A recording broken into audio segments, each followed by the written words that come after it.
What would you prefer, Blue Apron delivered or picking up a meal kit at the grocery store? We'll explore coming up.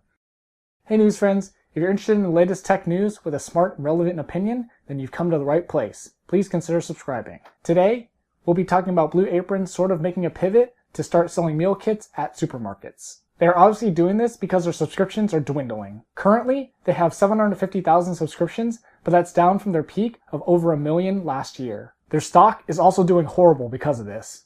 It's trading around $2 right now, way down from their debut of $10. I can see why they're not doing so great. Lots of competition, and these subscriptions aren't cheap. You're paying for that convenience of not having to go shopping. But in return, you lose a lot of variety. On top of that, these kits aren't really as fast as you think they'd be. I've tried the trial, and now while it's convenient to have all the ingredients at your doorstep, you still have to prepare the whole thing yourself. If you don't know how to cook, having the ingredients and the instructions will help, but it's going to take you forever. I'm not the greatest cook, but I know my way around the kitchen. And these things still took me about 45 minutes to make. Longer than just making myself a normal meal. So I'm sure that's one reason why their subscriptions are dwindling. Another reason I think is their portion sizes are really small. I could eat what they recommended as 2 serving sizes, no problem. I do like the fact though that the meals they come up with are health oriented. I think going the supermarket route would be their best option. That way, they don't have to rely so heavily on subscriptions. Another thing I think they could do, in addition to grocery store meal kits, is to create microwave dinners. Basically TV dinners. Even more convenient than a meal kit. And they could also sell those at the grocery store too.